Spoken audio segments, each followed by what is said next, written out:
de presentar a Javier,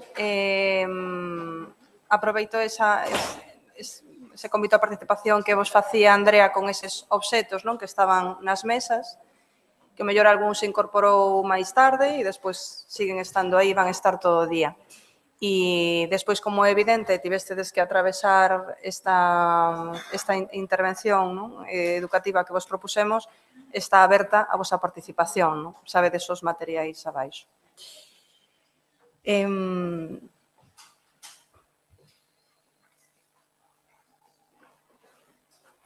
Pois continuamos coa intervención de Javier Rodrigo. Ele é educador de arte, non? Podemos denominarte así? Sí. Investigador, eu creo que máis ou mellor nos podemos situar. Codirixe o proxecto cultural Transductores, xunto a Antonio Collados, que está en funcionamento desde 2007. Comentaba onte que esa como é unha reflexión de que punto estades tamén polo tempo, non, que ás veces leva un colectivo por onde se vai constantemente redefinindo. Non sei se o caso de Transductores, no caso de Pedagogías Invisibles, é evidente e manifesto neste caso por Andrea, non? Que é importante tamén ese pararse, reflexionar, ver, non? Resituarse.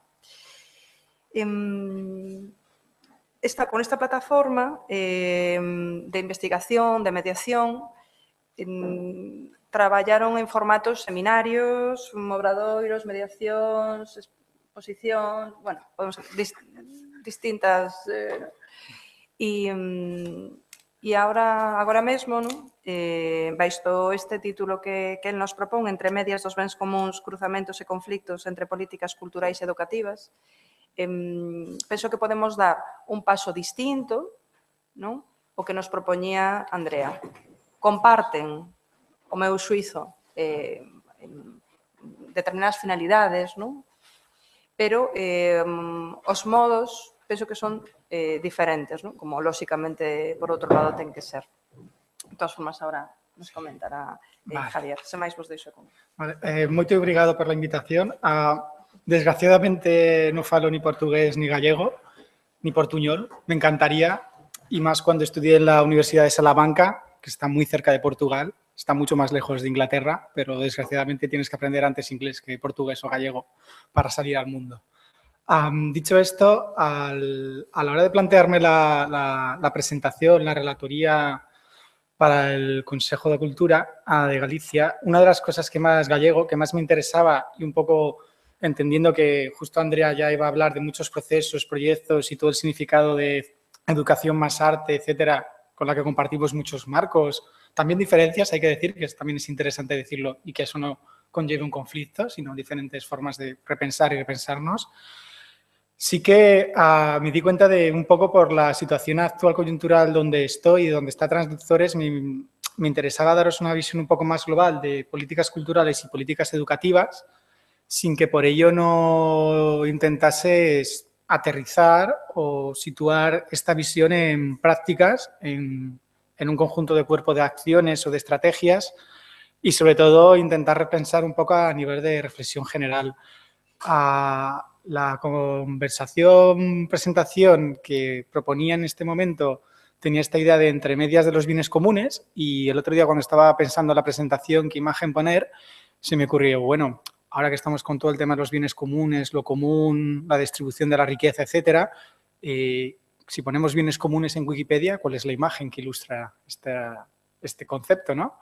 Y me parecía bastante interesante que fuese un cuadro de Millet, ¿no? De este realismo, y que además apareciese una pastora de espaldas cuidando un rebaño con un perro, y que además, como he subrayado en rojo, es de dominio público. Es decir, es una imagen en Wikipedia.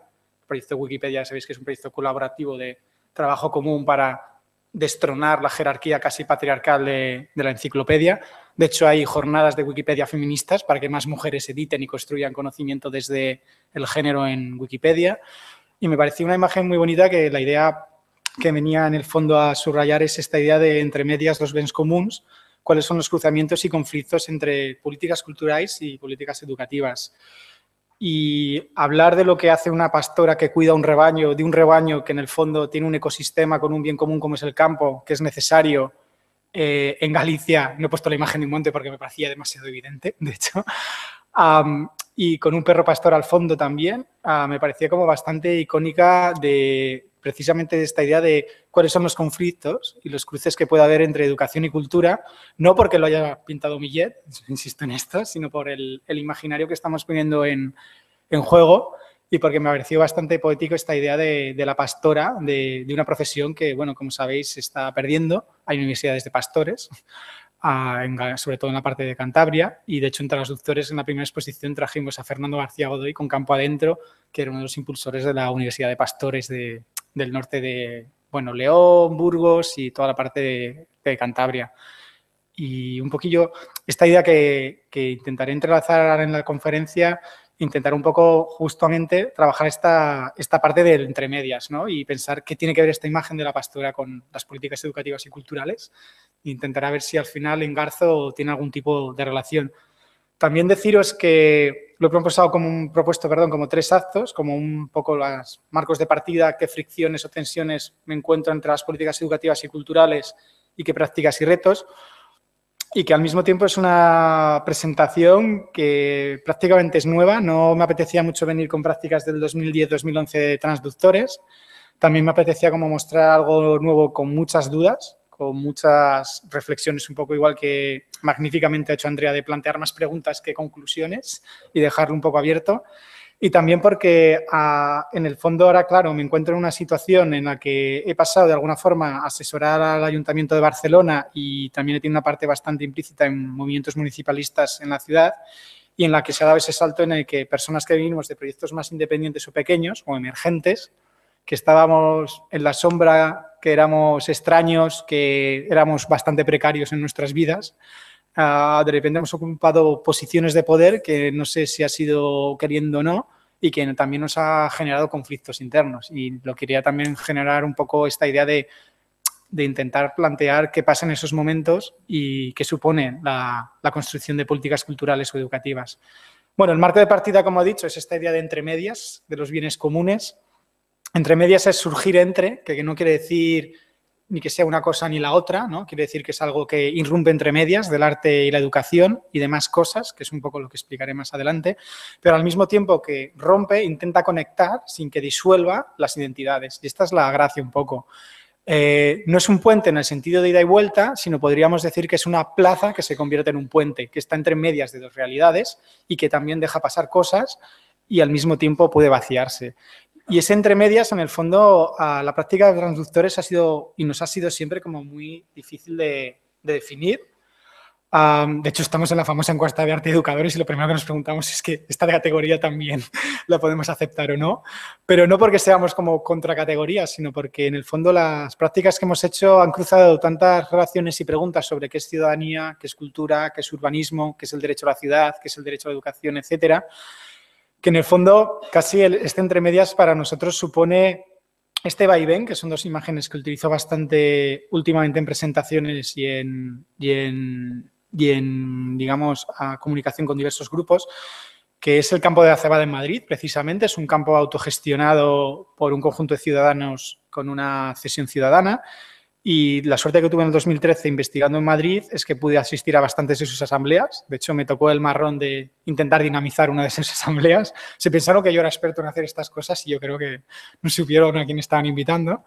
Pero me gusta esta imagen porque, por un lado, tenemos la idea de la asamblea, que es un espacio duro y difícil. O sea, cuando pensamos en la asamblea siempre pensamos que es una cosa muy bonita y las escuelas democráticas, pero estar en una asamblea todos los días, ir todas las noches, dejar a tus hijos o dejar de cocinar o dejar ir al cine para estar en una asamblea, como por ejemplo la del campo de la Cebada, que es todos los martes por la tarde a las 6 o las 7 y estar ahí en pleno sol, eso es un ejercicio también duro y hay que hacer mucha pedagogía. O sea, cuando vemos imágenes de educación libre y vemos los niños en asamblea, decimos, qué bonito esto.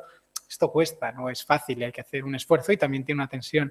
Y además es una asamblea que además, como veis, está lleno de hombres con barbas viendo sus móviles o apuntando, con lo cual no quiero decir que en el campo de la Cebada no haya mujeres, ni mucho menos, pero también marca realmente una clave de qué tipo de espacios democráticos estamos construyendo y qué voces entran o no.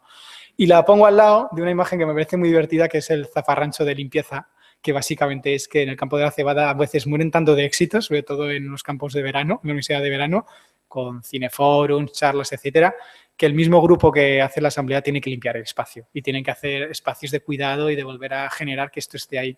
Entonces, esta tensión entre la dificultad de construir cosas en común, de hacer una asamblea y la necesidad de acoger, de cuidar espacios, de limpiar, lo que son tareas más invisibles, para mí son claves a la hora de pensar en políticas culturales y en políticas educativas. Bueno, lo de los bienes comunes viene un poco porque una de las tesis de partida en Barcelona, cuando estuvimos pensando un grupo de gente que nos articulamos a partir del proyecto municipalista, era la idea de si es posible gestionar la cultura como uno de los bienes comunes, ¿no? Igual que el agua, igual que los montes, igual que otros bienes comunes, igual que la educación se dice que es un servicio público, la salud. ¿Y qué quería decir eso, no? Si una de las tesis ahí principales que manejamos, y podemos después hablar o intentar plantearnos qué quiere decir, era pasar de esta economía creativa que se ha dado en el boom de las ciudades marca o de las ciudades turismo, aquí tenéis la ciudad esta fantasma, ¿no? Que se llama la ciudad de la cultura, creo, a una economía que sea de cooperativa en cultura, que recupere esta dimensión del cooperativismo en cultura, ¿de acuerdo? Cooperativismo en un sentido amplio, no cooperativismo como la cooperativa que tiene un NIF y un régimen de propietarios en igual de condiciones laborales, sino cooperativismo en la idea de cooperar, de hacer algo juntos, ¿no? ¿Cuál es la dimensión cooperativa de la cultura? Que no quiere decir forzar a la gente a hacer cosas juntos, ojo. Y ahí sí que veamos que un bien común pues tiene una comunidad plural, la cultura tiene comunidades muy plurales, tiene un sistema de gobernanza, un sistema que rige las comunidades y un uso específico de producción y reproducción, ¿no? Entonces, claro, esto cómo lo aplicamos a cultura y qué quiere decir es como bastante complejo. Y este dibujico que hice el otro día ahí en casa un momento, creo que de alguna forma viene a abrir que tiene que haber un cambio en la matriz, que además es una palabra muy femenina, de lo que es la matriz productiva y reproductiva de la cultura. O sea, la matriz productiva quiere decir en qué vectores asentamos que tiene que estar la cultura. Asentamos que los vectores en los que tiene que estar la cultura es hacer grandes equipamientos para que vengan más turismo, para que haya más empresas de turismo, para que después haya más contratos basura en los hoteles. O asentamos que la cultura tiene que ser un motor de cambio de cultura de base, recuperar la cultura en los barrios y repensar las instituciones culturales. Eso es una matriz productiva que como tal, esto es de hace 76-77, los pactos de la Moncloa.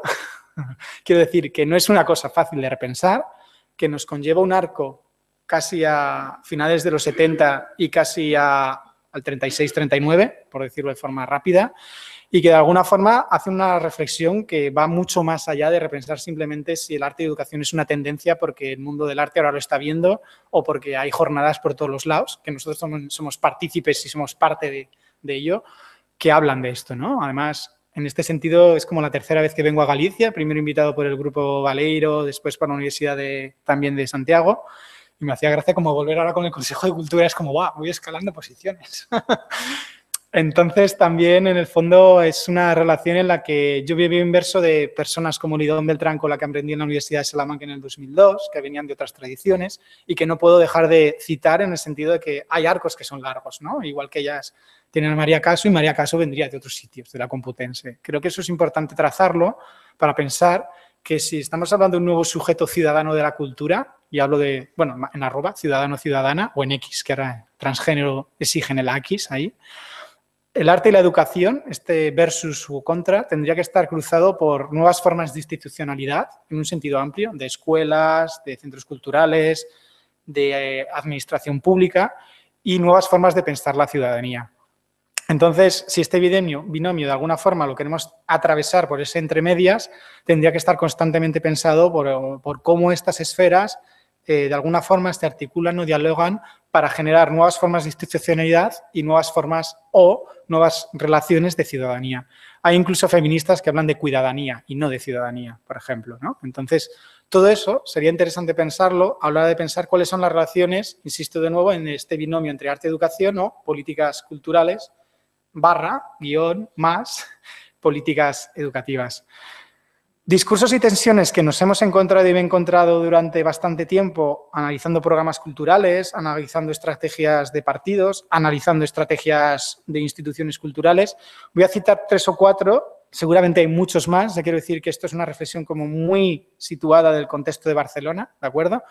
y de instituciones culturales. Pero bueno, hay tensiones, como tensiones quiero decir que ni una sea mejor que la otra, sino que se están como de alguna forma friccionando y habría que pensar en cómo las resolvemos. Un poco lo que decía antes Andrea, el problema no es el papel de váter o el problema no es los macarrones, el problema es el uso de esto y dónde lo ponemos. Una de las primeras fricciones que nos hemos encontrado durante mucho tiempo como transductores y con grupos que trabajamos es esa idea de que si la educación del arte tiene que ser una educación para una ciudadanía culturalmente activa, o sea, que ya tiene cultura, que ya la activa, que ya está haciendo algo, o tiene que ser para la excelencia del arte. Tiene que ser porque hay un conocimiento artístico que es excelente y en el que hay que llegar, ¿no? Es decir, si en las escuelas los niños tienen que saber quién es Rothko o tienen que pensar cuál es su cultura activa en un barrio. Eso no quita que sepan quién es Rothko, ¿de acuerdo? Pero tenemos el problema de que pensamos siempre desde la excelencia del arte, ¿no? Como pensar que si tuviésemos que hacer una educación en ciencias, tuviésemos que saber la vida y la biografía de Einstein. Y todos, además, tuviésemos que ser pequeños Einsteins. Y no pensamos en que la teoría de la relatividad, en el fondo, nos sirve para pensar nuestras vidas en el día a día, ¿no? Otra cosa interesante en la educación es, si pensamos en la educación, que esta es una tendencia muy de instituciones culturales en Barcelona, pero se está sentando en Madrid y en otros focos a nivel internacional, es si la educación sirve para generar la cultura como accedo a obras de arte que son magníficas, o para la construcción de nuevos públicos, ¿no? O sea, los equipamientos culturales tienen departamentos educativos para que venga más gente al museo, para justificar que hay nuevos públicos y, por lo tanto, para de alguna forma decir, es importante que haya arte, ¿no? O sea, yo tengo que tener educación, no porque la educación sirva para transformar el mundo o para hacer una reflexión crítica, sino porque habrá más consumidores en el futuro de obras de teatro y, por lo tanto, yo, como actor o coreógrafo, podré sobrevivir. Y esto es un pensamiento neoliberal bastante complejo. Yo creo que nadie que educa en ciencias o en educación social piensa en los niños como futuros consumidores de programas de ciencia para que haya, yo qué sé, más investigadores en el CSIC. Pero porque eso se da en arte, ¿no? Me planteo, o en el campo de la esfera cultural. Y entre eso, lo que nos planteábamos muchos es si tendríamos que pensar en la educación como una cultura, como un derecho más, ¿no? Igual que existe el derecho de la sanidad, el derecho a la educación, pues existe el derecho de la cultura y, por lo tanto, no es para construir nuevos públicos, es que es un derecho que lo tenemos que tener ya asumido. Otra parte que nos interesa mucho, que ha subrayado muy bien, me queda perfecto para casi no tener que explicar nada, es esta idea de que la educación tiene que ser una estrategia de investigación y de trabajo colectivo, ¿no? Que la educación artística no es ni técnica ni manualidad, sino es un proceso de investigación sobre un tema, sobre algo, y por lo tanto, la práctica artística y la pedagogía del arte genera conocimiento. Otra cosa es qué tipo de conocimiento y cómo se vincula, se articula o genera fricciones en la institución, tanto educativa como en la institución cultural. Y un problema muy grave que vemos aquí es esta idea de que la educación normalmente se piensa como un factor de desarrollo creativo. No, los niños tienen que ser muy creativos, muy flexibles, ¿pero para qué? ¿Para ser futuros precarios porque van a ser diseñadores autónomos durante 30 años? ¿Para eso estoy utilizando la educación artística? ¿Para hacer el precario, lo que sería el nuevo precario, trabajador flexible, híbrido, multiclass, de lo que se llama el postfordismo, ¿no? El postfordismo es la idea de ya no estoy en la fábrica, sino que la fábrica ocupa toda mi vida, ¿no? Entonces, cuando estamos hablando de educación artística, ¿a qué nos referimos? Yo aquí soy muy crítico con estos decálogos que ha sacado nuestro querido amigo Antonio Marina, donde utiliza la creatividad para el PP, para industrias culturales.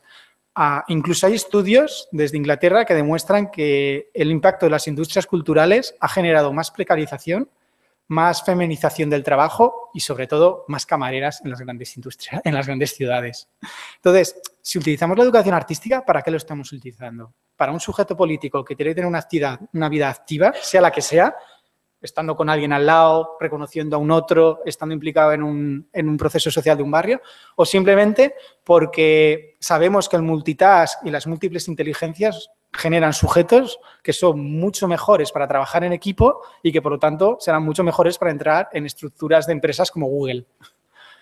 Y para mí esta pregunta es clave. O sea, con esto no estoy quitando, esto lo quiero enfatizar mucho, el factor de la creatividad, sino estoy pensando para qué lo estamos utilizando. Recordemos que la innovación pedagógica más fuerte que se está haciendo en escuela la llevan los jesuitas, votadas por sus padres. Ojo. Entonces, aquí hay un punto que es clave en la idea de ¿para qué utilizamos la educación artística? ¿Quiénes son las escuelas que mejor educación artística están recibiendo y por qué? Porque muchas veces son las concertadas, no son las públicas. O sea, no quiero decir que no tenga que existir escuelas concertadas, ojo, ¿vale? Esto es un fenómeno muy clave de Barcelona, insisto, ¿eh? No quiero aquí como sacar esto como que estoy la ley universal. Después, otras dos concepciones muy básicas que quiero poner un poco sobre la mesa, para no extenderme, es que la educación debería ser plural para prácticas culturales plurales y heterogéneas y que no tendría que ser una educación tan basada en disciplinas o en ámbitos, ¿no? Muchas veces, con diálogos con sectores es ¿y qué pasa con la educación artística visual? Y la de teatros, y la de no sé qué. Y tú te quedas así y dices, es que yo nunca he trabajado proyectos pedagógicos por disciplinas. Yo trabajo desde formas híbridas y plurales en las que puede haber cultura popular, podemos hacer cosas de cine y mañana podemos estar haciendo performance o, como muy bien ha señalado Andrea, muchas de las prácticas que ha puesto sobre la mesa, este es un camino que es bastante incluso adisciplinar, ¿no? Entonces, una educación plural tendría que ser capaz de ser inclusiva en el sentido de las prácticas culturales heterogéneas que hay. Y cuando digo heterogéneas, podría pensarme incluso de dónde están las prácticas culturales de las comunidades chinas, pakistaníes, ¿sabes?, o gitanas en el currículum. Un estudio de sociología y etnografía de música de Barcelona decía que prácticamente la mayor cantidad de música que se consume privada por poblaciones no centroeuropeas en Barcelona es la china. Y esto no está en el currículum. Me explico, ¿no? Entonces, también habría que hacer una reflexión sobre qué tipo de cultura y qué tipo de dispositivo y de sujeto político estamos anunciando cuando ponemos ciertas prácticas culturales como los vectores a trabajar en una escuela o en educación artística. Y finalmente, esta idea de la educación de las artes como un sistema político y cooperativo, ¿no? No como un sistema de producto o de calidad de mercado del arte, ¿no? De cuando un niño hace algo que tiene mucha calidad porque ha habido un profesional del arte y se parece mucho a una instalación o como lo ha hecho con un profesional del arte, es un vídeo muy acabado, por lo tanto, la educación artística es muy buena. Que entonces es como decir, o sea, que esto es igual que si en física y química viene un químico y los niños hacen grandes desarrollos de fórmulas químicas en la pizarra que nadie entiende. Entonces el proceso educativo es buenísimo. Y esto está pasando mucho, ¿no? Esta idea de pongo a un artista en la escuela, que lo pongo en plan peyorativo, de parece que poniendo un artista ponemos un profesional con gran calidad técnica y solo nos quedamos con eso, no nos quedamos con el proceso de investigación, con la reflexión y casi estamos exigiendo a los niños que hagan una obra de teatro muy bonita al final, ¿no? Y si es muy bonita y ha sido de gran calidad o han cantado muy bien en una coral, entonces el proceso pedagógico es muy satisfactorio y por lo tanto es exitoso. ¿Qué pasa cuando pensamos en el sistema arte como un proceso cooperativo? Esto es muy sencillo, es la idea de toda la vida de quien tiene una compañía de teatro, voy a decir amateur, aunque podría ser una compañía de teatro, le toca hacer el atrezzo, le toca irse en una caravana, se van 7 personas juntas, las 7 montan el atrezzo, las 7 ven las luces, hay un técnico de luces que es tan importante como el director, como la persona que narra la obra, ¿no? O los músicos, que tienen muy claro que para sobrevivir tienen que hacer trabajo colaborativo y cooperativo porque si no, no sobreviven, ¿no? Es así de fácil. Entonces, muchas veces, cuando estamos hablando de la producción de ese sujeto político, parece que todo lo que queremos son pequeñas Shakiras o Beyoncés que estén en el escenario y que sean magníficas. Y no pensamos que todo el sistema del arte tiene toda una economía política que es muy importante.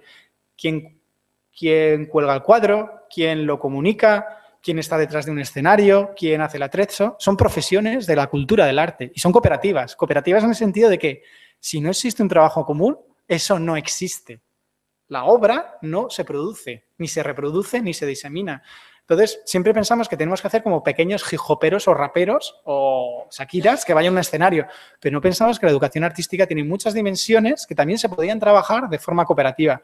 Y esto creo que Vygotsky ya como en el 1907 con las obras de teatro y la imaginación en los niños ya lo decía, ¿eh? O sea, que me estoy yendo un poco machando al 17, pues yo al 1907.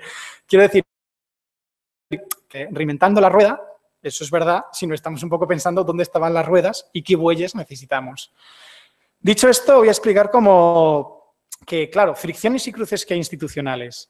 Hay realidades institucionales muy diversas y esto es muy difícil. Es decir, educación y arte normalmente no se dialogan ni se hablan entre ellos, ¿no? La pregunta clave muchas veces cuando hace este tipo de jornadas es ¿dónde están los de educación? ¿Y dónde están los de historia del arte? Y al final segmentamos, ¿no?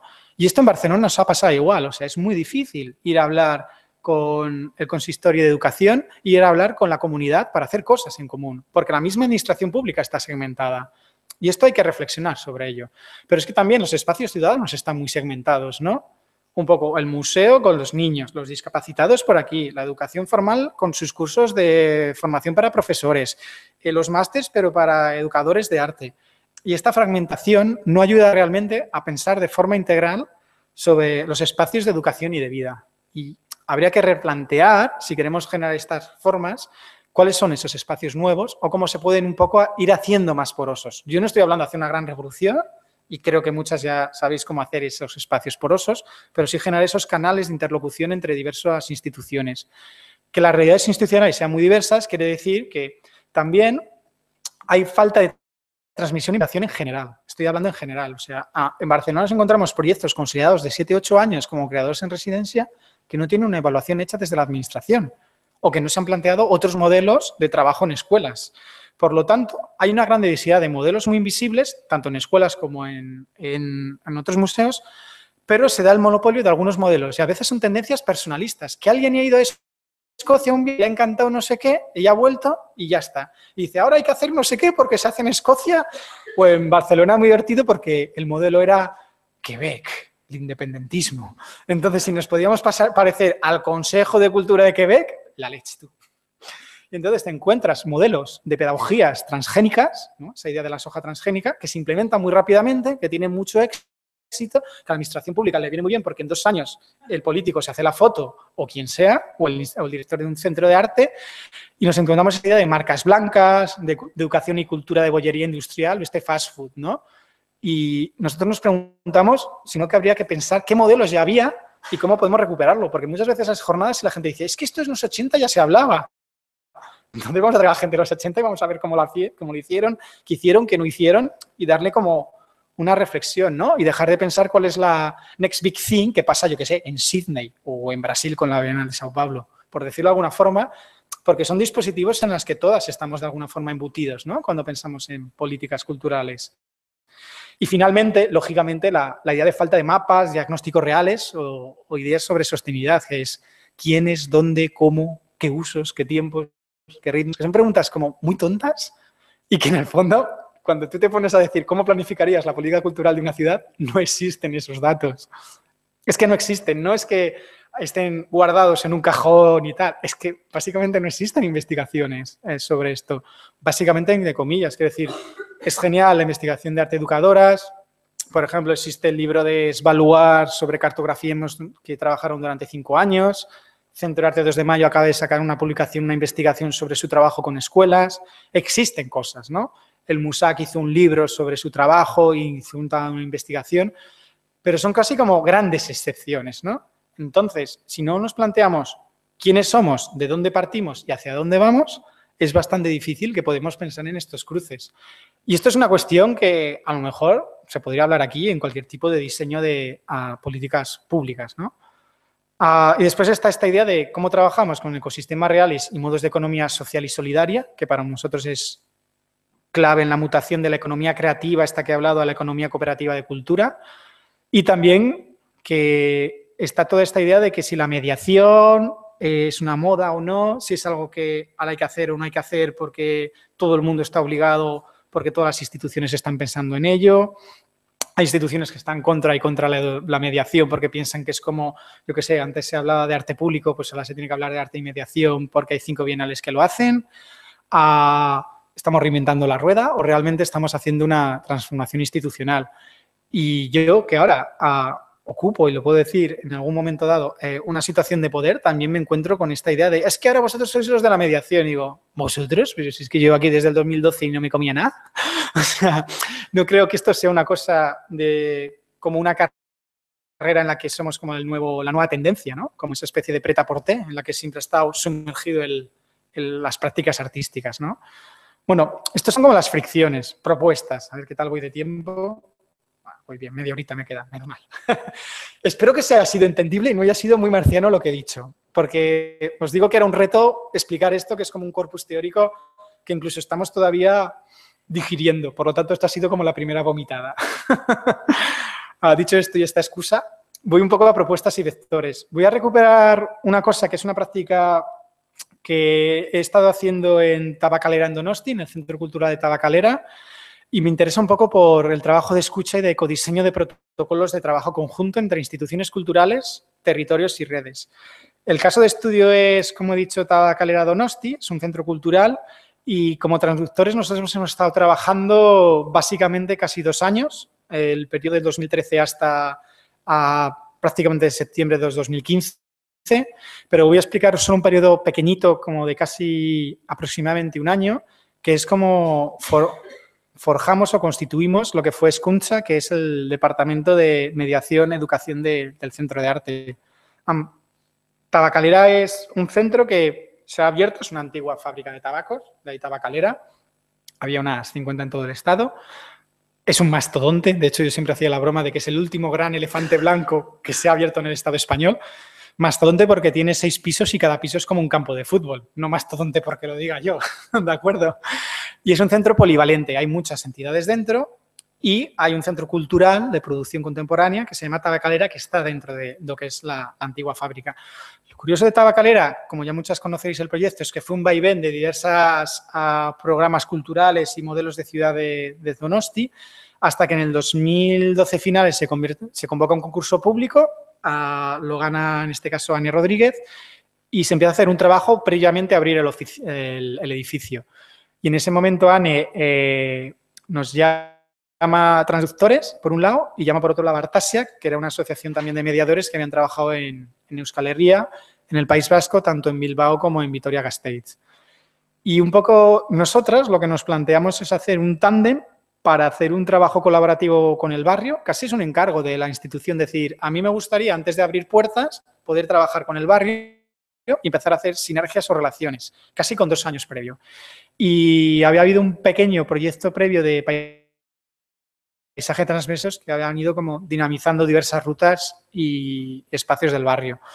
Bien, lo que nosotras hicimos es plantear que no podíamos ofrecer un paquete de actividades a un barrio sin conocer el barrio, que es una cosa que es de perogrullo, pero que normalmente no se tiene en cuenta.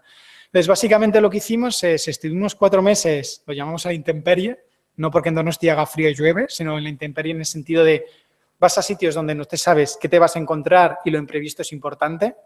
O sea, la intemperie como un factor pedagógico, podríamos hablar, esa idea de estar a la intemperie, no como algo negativo, sino como algo donde me expongo y veo qué sucede. Y hicimos encuentros de escucha activa, que escucha activa quiere decir que escuchar es una cosa productiva, que genera conocimiento. El hecho de escuchar quiere decir que ya se está haciendo algo, cuando la escucha normalmente en los sistemas más tradicionales o patriarcales se ha puesto como algo pasivo, quien escucha no hace nada, mientras que en los términos feministas la escucha es una cosa activa, ya genera un espacio. Si yo te escucho, yo estoy generando un espacio donde las dos estamos juntas, por lo tanto la escucha. Y este equipo de escucha lo que hicimos es hacer una coalición y un contrato como coordinadora de proyecto con una persona que era experta local de guía, que venía de los movimientos feministas y de estar metida en proyectos de jóvenes y había nacido en el barrio, y prácticamente con ella diseño de encuentros informales, en el sentido más amplio de la palabra informal, es decir, en bares, en sitios donde están las entidades del barrio, y era un experimento sin un diseño claro, es decir, no sabíamos a dónde íbamos a ir, pero nos interesaba que si realmente nos tomábamos en serio trabajar con un barrio, lo primero fuese escuchar el barrio. Esto lo hizo sobre todo en este sentido a Ana Revuelta de con Idoia, y mi trabajo aquí era coordinar, entonces yo subía una vez cada mes más o menos a Donosti, íbamos trabajando las dinámicas.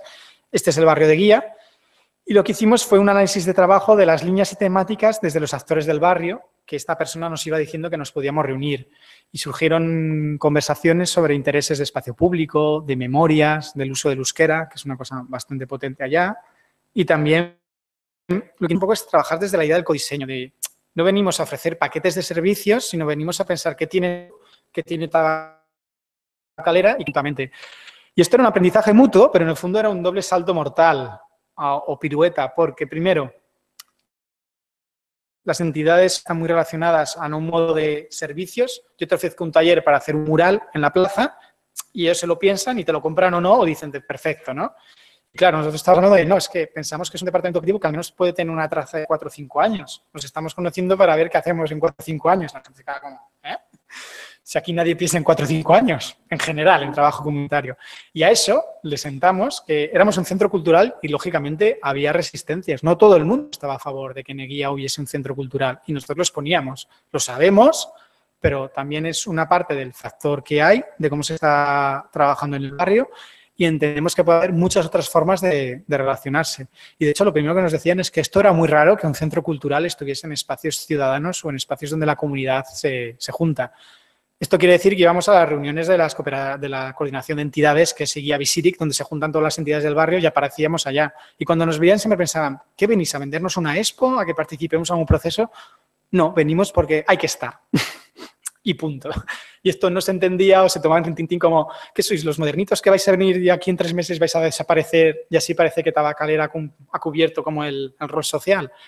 Y esto, pues, nos lo comíamos con patatas y decíamos, sí, existe esta contradicción, pero estamos intentando que no sea así. Hicimos un diagrama porque fue bastante interesante durante el proceso y ahí sí que fue una aportación de Anne Rodríguez de que ella quería algo tangible. Y dije, yo como institución me parece muy bien que estéis 4 meses pagando a una persona del barrio, que además cobraba el precio hora igual que nosotras, pero tiene que haber algo que se quede. Que yo como institución después me pueda quedar y se haya generado un cuerpo de conocimiento. Y básicamente entonces lo que hicimos es contratar a un diseñador, que al final también tuvimos que hacer mucho aprendizaje mutuo con él y acompañarlo, que era del barrio, que además dinamiza el barrio, está metido en las fiestas del barrio, y con él generamos como una especie de mapeado de los diversos grupos que hay en el barrio, de cuáles eran sus intereses, de cuáles eran sus retos y cuáles eran sus dificultades, ¿no? Sus nudos y sus posibilidades de potencia. Lo hicimos con ascensores y con escaleras, como porque ya está lleno de ascensores y escaleras, es un barrio así hacia arriba, con esta idea de que la escalera cuesta y por eso es como más fácil. Y los dividimos en diversos sistemas. Este proyecto le llevamos ecosistema guía. Había el aspecto más sociocultural, el aspecto de educación formal e informal, el comunitario, pero se generaban otras capas con colores, que podían ser temas que les interesaban a estas entidades, memorias de barrio, organización de territorio, el euskera, el espacio público, la producción cultural. Y estas capas también se podían superponer, o sea, no intentamos intentar hacer un tag de 1 y 2, sino intentamos ver todas estas capas que sucedían, replantear cómo se podían cruzar realidades. Y después intentamos como generar una especie de ordenación nuestra intuitiva entre cosas que tenían más que ver con educación, con cultura y con comunidad y cómo eso iba situando a los diversos agentes. Este mapa, además, produjo un fanzine, que fueron 3 acciones, primeros talleres que hicimos a finales del 2013, después de estos 4 meses. Y todo esto se produjo con un presupuesto que se dio a un diseñador local por un lado y a IPAR, que es la imprenta local del barrio, con la que diseñamos y también hicimos el fanzine y que además están metidas activamente en el barrio, en las fiestas populares alternativas.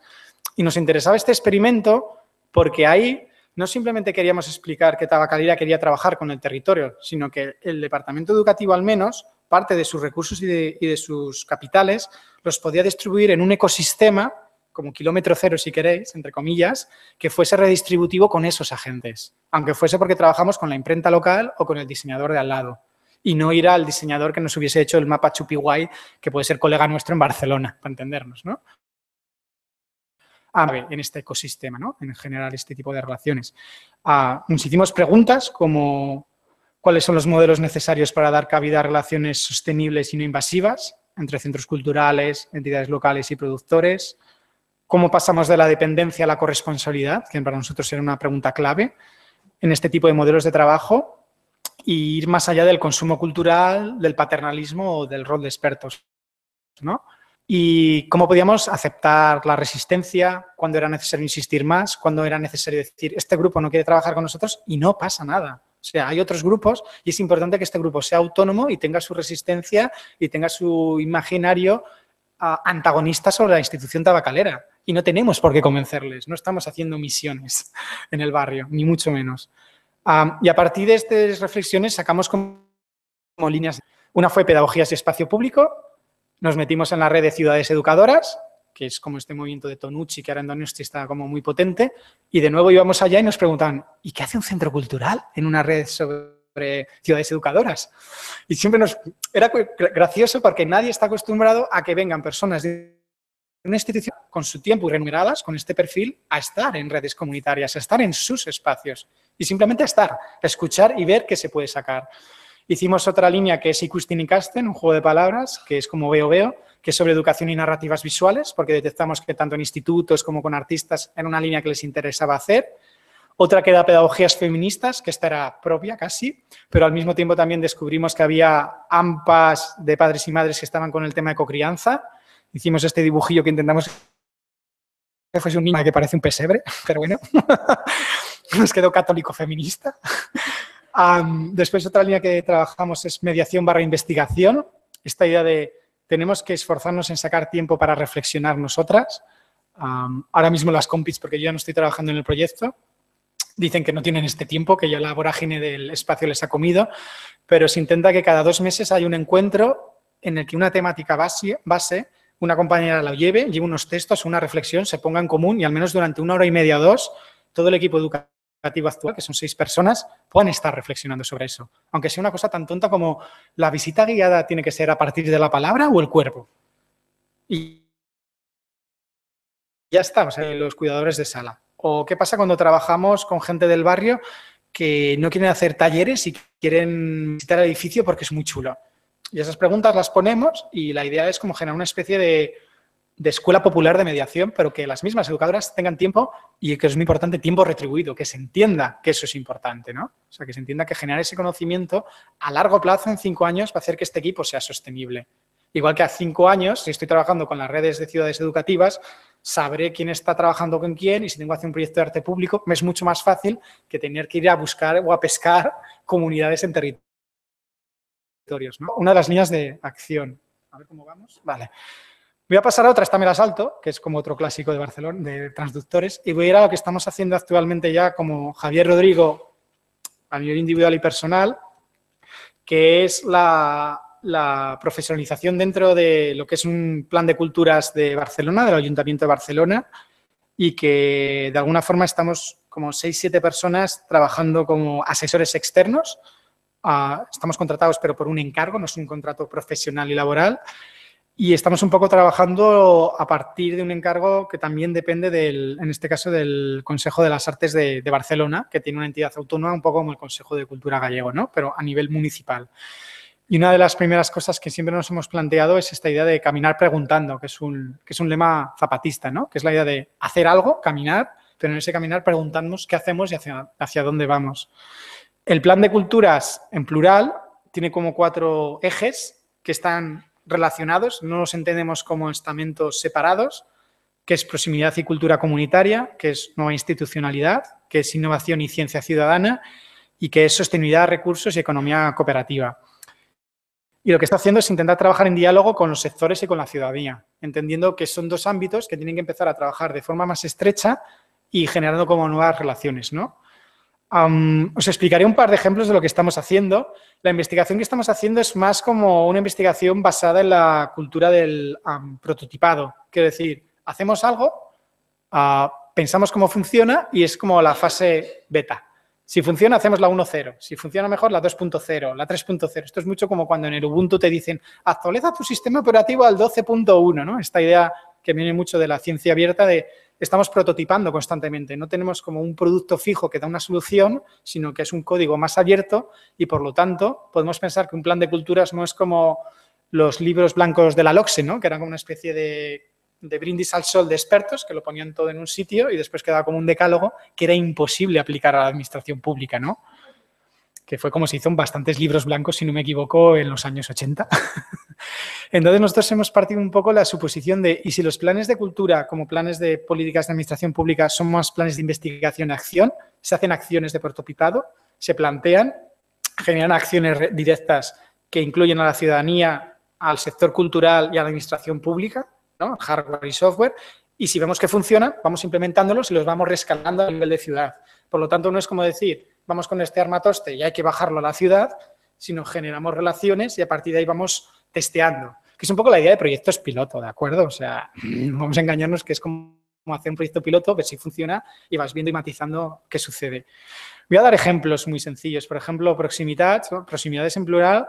Hemos hecho toda una serie de debates, 4 debates abiertos, en diversos espacios de la ciudad y muchos de ellos fuera de lo que es el centro de Barcelona, El de músicas, por ejemplo, lo hicimos en la Farinera de Clot, que es un espacio de gestión ciudadana y que tienen todo un festival de música negra. Y invitamos a diversas entidades a dar su visión sobre qué podría ser la relación de la música con la proximidad con el territorio. Y a partir de ahí también intentamos invitar, sobre todo, a personas que puedan ser productores culturales, pero proyectos de barrio que ya están asentados, y también profesores sobre todo ha sido más fácil con institutos, porque entienden, o por la dinámica, es más fácil entrar en relación con ellos, y también hemos tenido alguna maestra que vengan también a dar su opinión, ¿no? O sea, que sean interpelados dentro de un plan de culturas, algo que normalmente no se hace. Cuando estableces un plan de culturas vas como a los profesionales del sector, artistas. Nadie pensaría en hacer un plan de culturas y preguntar a un maestro o a un ciudadano o a un educador que está trabajando en un proyecto comunitario de música en el Raval, ¿no? Entonces, nosotros hemos hecho esta especie de quedadas y al mismo tiempo hemos encargado un mapeado que lo lleva Sinapsis sobre qué está pasando en Barcelona, porque todo el mundo habla de lo pedagógico, la importancia de la educación artística, estaban todos los planes del ayuntamiento de todo Dios, o sea, CiU, Esquerra Republicana, las CUP, Barcelona en Común, todo el mundo decía, otro vector clave, educación y cultura, pero cuando veías nadie entendía que era eso, ni había claro el mapa. Entonces hemos hecho dos mapeados. El de Sinapsis es un mapeado que no he traído porque está muy feo, es un Excel, y para poneros un Excel os lo explico yo, con fotos bonitas, pero básicamente es un mapeado que lo que hace es trazar en los últimos 3 años propuestas o proyectos que han durado más de 3 meses en la metrópolis de Barcelona y que de alguna forma han tenido algún tipo de relación con el contexto educativo, formal sobre todo y a veces informal. Pueden ser propuestas como Sanfra, que hace educación musical a partir del cooperativismo y ofrece talleres en el Raval. Propuestas como PIS, de Constant Brownie, que trabajó con un teatro pequeño en el Tantarantá y está trabajando con 2 escuelas durante 3 meses, haciendo proyectos a largo plazo sobre el cuerpo, la danza, etcétera. O propuestas sobre artes visuales como creadores en residencia o proyectos como, yo qué sé, lo que ha hecho Jordi Ferreiro en el MACBA con jóvenes o el 14-18, ¿no? Un poco buscando qué proyectos había a largo plazo. Bien, vaciar eso y solo hacerlo en los últimos 3 años, insisto, y proyectos de más de 3 meses, nos ha dado lugar a más de 110 prácticas. 110. Y es como, es que nadie sabe esto. O sea, es muy tonto lo que estoy diciendo, pero al mismo tiempo es muy clave, y es decir, ¿quién está haciendo cosas? Y lo que queremos hacer con este primer mapeado, que es como muy humilde, insisto en ello, creo que vale 4.500 euros, o sea que imaginaos, no estamos como llevando a la Universidad de Barcelona ahí, se está haciendo desde una estructura como Sinapsis, es hacer una selección de 20 por territorios, por disciplinas, por tipologías, y de esos 20 reducir a 5 para construir casos de estudio que un poco nos digan qué se está haciendo, cómo se está haciendo, qué problemas tienen, de dónde salen los recursos, cómo es la gestión del día a día y hacia dónde va. Es un mapeado que es una investigación más cualitativa de una muestra, ¿no?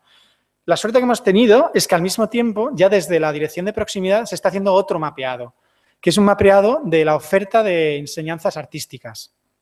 Y este se ha hecho desde el punto de vista de equipamientos públicos, de centros cívicos, de asociaciones, de museos, etcétera.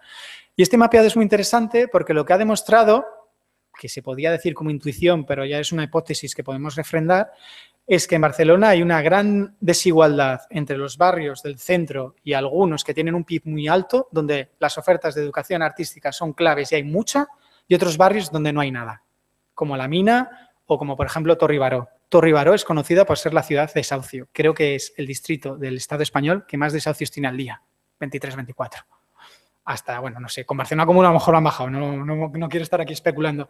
Pero es muy interesante de repente tener como el PIB de unos barrios con la desigualdad social, con las ofertas de enseñamientos artísticos y con una investigación cualitativa, te puede orientar hacia dónde deberíamos proyectar proyectos de educación artística. Porque puede ser entonces que los barrios del Raval, que están muy bien y ya tienen mucha oferta y hay muchos procesos, no sea necesario introducir educación artística. Por muy cool que sea trabajar en multiculturalismo y con niños pakistaneses danza contemporánea, que no tengo nada en contra.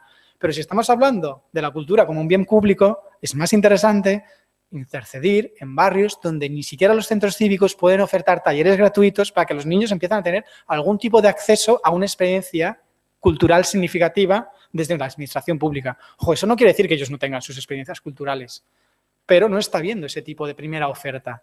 Entonces, una de las primeras cosas que estamos intentando hacer es cruzar esos mapeados y a partir de ahí pensar cuáles son los planes para estructurar una ciudad. y pensarlo a partir de ahí, no simplemente pensar qué bonito sería hacer planes de educación de artistas con residencias. Sí, pero veamos qué está sucediendo, ¿no? Otra cosa que estamos haciendo, para ir un poco tanteando el tiempo y no alargarme mucho, es cambios estructurales en las instituciones culturales, que es disolver esta dicotomía de productivo y reproductivo de la cultura y el cambio de modelo de gobernanza. Y voy a explicar como 2 ejemplos muy tontos. Nos enfrentamos a que en la agenda del día a día de un ayuntamiento hay los típicos concursos públicos que se abren y se cierran y a los 2 años hay que sacar. Y eso lo hace la administración pública y lo tiene que cubrir. Y nos enfrentamos a que, por ejemplo, se dio la situación de que el GREC, que es el Festival de Artes Escénicas de Barcelona, que recibe 4 millones cada año de dinero público, solo de dinero público, cambiaba el concurso de dirección. Entonces hicimos un fórum abierto que se llamaba Quin Grec Volem, ¿no? ¿Qué GREC queremos? Se invitó a gente diferente, también a gente que venía de espacios feministas o a Judith Vidiella, que es experta en pedagogía del cuerpo y tal, a que dijesen las suyas sobre un festival. Y con todo eso, con encuentros con expertos a puertas cerradas y con encuentros con los mismos trabajadores del ayuntamiento que pertenecen al GREC, con todos estos foros que hicimos de grupos focales abiertos, marcamos cuáles tenían que ser las directrices del concurso público del GREC. ¿Me explico? O sea, no lo pensamos desde fuera como tendría que ser esto, sino que juntamos a diversos sectores ciudadanos que están implicados y que pueden decir algo y a partir de ahí se pensó. Este fue como el primer prototipo que hicimos. Ahora lo hemos mejorado, hemos hecho el del Mercat de las Flors, que es como otra infraestructura de la ciudad magnífica en el sentido de la relación que tiene con mediación y con diversos proyectos educativos y también la experimentación sobre artes en movimiento. De hecho, creo que aquí hay mucha gente que podría saber mucho más del Mercat de las Flors que yo. O sea que... Y lo que hicimos aquí fueron dos talleres. Hicimos un taller cerrado con los trabajadores del mercado, en el que nos tuvo la dirección a propósito, para preguntarles cómo tendría que ser el nuevo concurso, qué les interesaría, qué no, etcétera. Y después convocamos un taller de una jornada de 4 horas con 3 ejes, talleres prácticos. Un eje era lo que se llama gobernanza, ¿no? El modo de gestionar y de organizar una institución cultural. Invitamos a gente muy diversa y un grupo de unas 15 personas durante 2 horas en un taller. Otro fue cuál es el programa, el trabajo en red y las relaciones con las instituciones culturales que tendría que llevar el Mercat de las Flors. Y lo mismo, se cogió otro grupo de personas. Y el tercero fue cuál es el proyecto de mediación, públicos o proximidad que tendría que tener el mercado. Y esos 3 ejes se pusieron en discusión y después se hizo un acto público abierto a cualquier persona, se presentó esto como mesas de trabajo y la idea es que todo esto sea vinculante para hacer un concurso en el que se pedirá a la dirección que pueda ser colegiada, es decir, que no sea la dirección de una persona, sino de varias, y que cualquier proyecto que se presente en una institución cultural como el Mercat, se ha hecho también con la Virreina, con el Centro de Arte, el proyecto tenga que tener la parte de cómo se va a organizar el equipo humano de personas, o sea, cómo un director de arte tiene que, o una dirección de arte tiene que gestionar equipos y también tiene que pensar en eso, porque normalmente nos encontramos con perfiles muy patriarcales, ¿no? Una persona que manda y unos equipos de técnicos que hacen lo que dice esta persona. Por otro lado, ¿cuáles son los contenidos de programación? Tendría que escribir sobre ese proyecto y también tendrá que escribir y justificar su proyecto de mediación y educación. Y en la Virreina, que es el que se hizo ya el concurso público, se hizo el jurado. Los jurados son igualitarios. Intentamos que haya igual de número de mujeres que de hombres, porque es un mandato del ayuntamiento. Intentamos que en los jurados haya representación ciudadana, que esto no quiere decir cualquier vecino, sino una plataforma vecinal o una asociación que esté implicada con la temática de ese equipamiento. En la Virreina, después también de diversos debates, el vector político de la institución fue qué pasa si un centro cultural piensa la imagen en relación a las historias y a los archivos de la ciudad de Barcelona y que además están las Ramblas y que genere como una reflexión sobre otras historias de la ciudad y otra cultura visual. Entonces, la representación ciudadana vino por Mercè Tatché, que es profesora de la Universidad de Geografía de la Autónoma y experta en mirada de memoria histórica de Barcelona desde el barraquismo y las mujeres. Y ella estaba en el jurado, es decir, tenía voz y voto igual que un director de arte.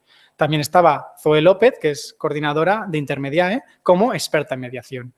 Entonces, teníamos un jurado de 7 personas en el que había personas viniendo de la mediación o de plataformas ciudadanas que no estaban simplemente diciendo su opinión sobre algo, sino que estaban en un espacio de ejecutivo y legislativo, es decir, vinculante, para pensar cuál era el mejor proyecto para Virreina 4 años. Yo creo que lo dejo ahí porque estamos en media y a lo mejor estoy como metiendo mucha información.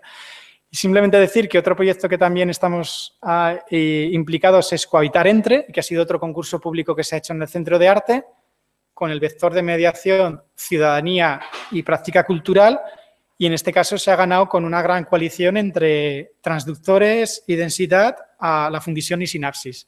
Y estamos gestionando pues, un centro de arte durante un año con un presupuesto de 330.000 euros y con una mesa de coprogramación de 4 entidades, y que también surge de estas ideas de educación y arte no es simplemente, y me parece muy oportuno decirlo, esta idea que teníamos antes del binomio, sino que, y esto es como la última imagen con la que quería terminar, por volver a la idea del pastoreo inicial, ya concluyo, y es, si tenemos que hacer una reflexión sobre cultura y educación, no es para que este binomio se disuelva, sino porque yo creo que lo que hay que romper es estas dialécticas tan dicotómicas que hay entre si eres artista o educador, si eres comisario o investigador, si eres ciudadano o artista.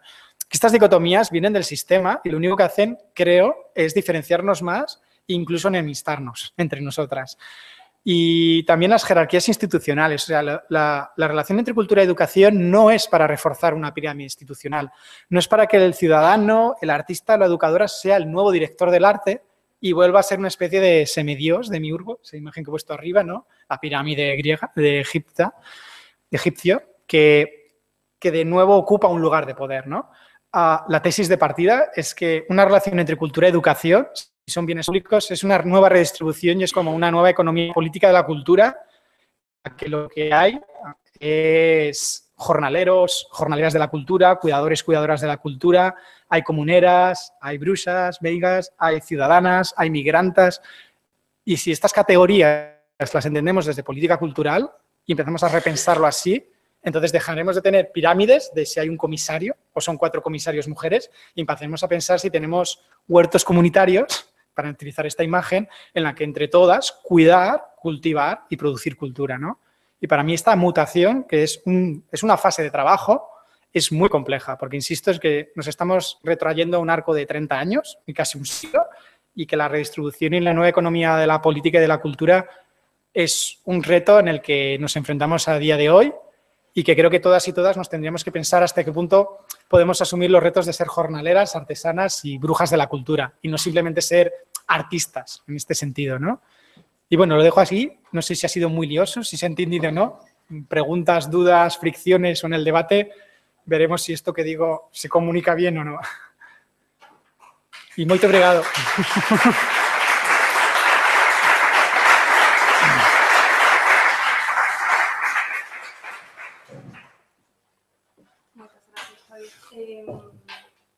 Se queredes, ahora temos o descanso, pero se queredes algunha puntualización, comentario así inmediata.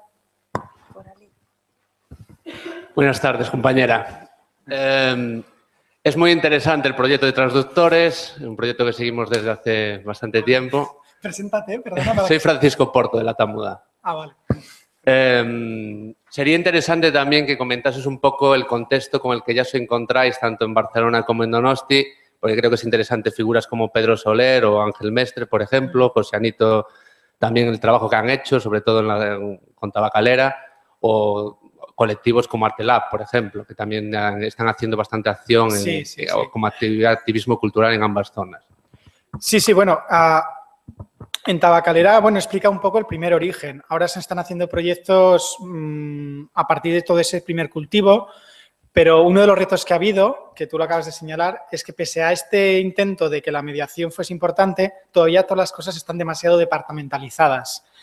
Pero, por ejemplo, un proyecto que se hizo con el Fab Lab de Tabacalera, que es Iriki Labs, en el momento que todavía estaba Josean, se hizo un proyecto de hacer un dispositivo móvil urbano que activase espacio público.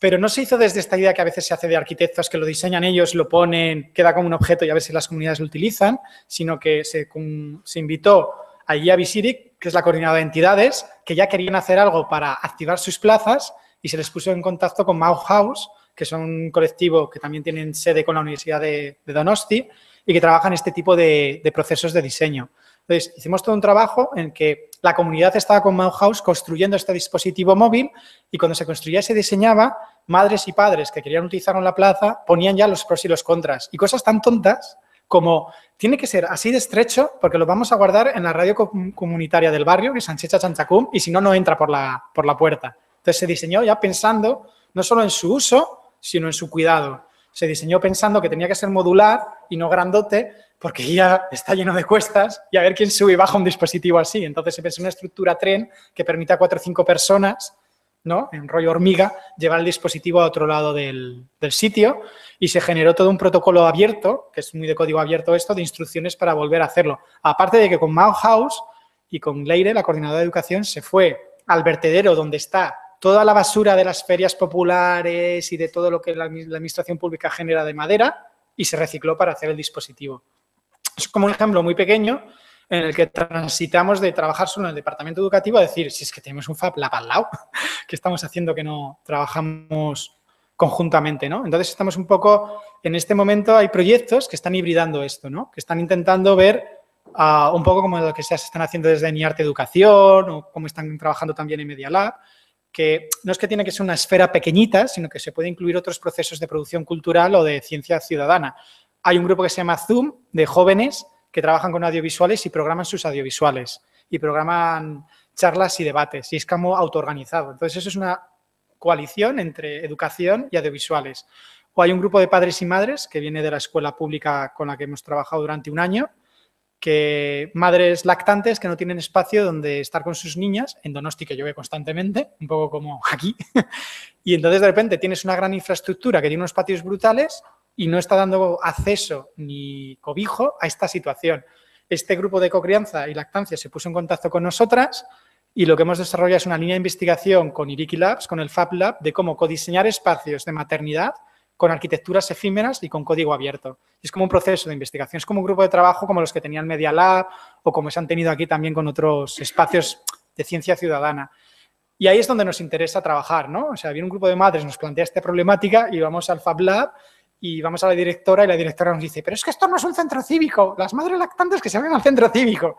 Y nosotros nos ponemos así, nos enfadamos mucho, tenemos nuestras conversaciones, hacemos un dossier de proyectos de crianza en instituciones culturales, como Balbuceando en Intermediae, por ejemplo, o MACBA, que también ha hecho cosas con familias lactantes de 0 a 3 años, y a partir de ahí explicamos que podemos trabajar el diseño de un espacio de forma cultural y de código abierto como una dimensión que sí que atañe a la lactancia. Que está claro que el centro cívico tiene también que tener unas necesidades y trabajar con estas mujeres, pero que desde el punto de vista cultural y de ciencia ciudadana, también Tabacalera puede aportar y responder de algún modo a esta necesidad que es de barrio. Y es uno de los procesos que se está trabajando, por ejemplo, actualmente y que es híbrido. De hecho, María Caso creo que fue también a dar una charlilla al Iriki Labs precisamente por esta idea de diseño e innovación de ambientes educativos, ¿no? Entonces, se está haciendo como un grupo de trabajo en el que estas mujeres empoderadas lactantes y con niños de 0 a 3 años. Y es muy interesante, porque el reto es cómo trabajas con esta comunidad que es tan subalterna y tan dejada de la mano de Dios de los centros culturales, ¿no? Porque nadie piensa en una madre que vaya a dar a su niño teta cuando está en una exposición, ¿no? Por ejemplo, ¿no? Como sujeto político. No sé si responde a tu pregunta. Sí, bueno, y más o menos también con las problemáticas que hay, cómo se sufren esas problemáticas de grupo y qué ha pasado con algunos colectivos que se han quedado en el proceso. Bueno. Hablábamos antes, por ejemplo, de la parte jerárquica, de que hemos llegado a zonas de empoderamiento diferentes cada uno, y ahora llega el problema de volver a un poco volver a la parte de reagruparnos, digamos. Sí, sí.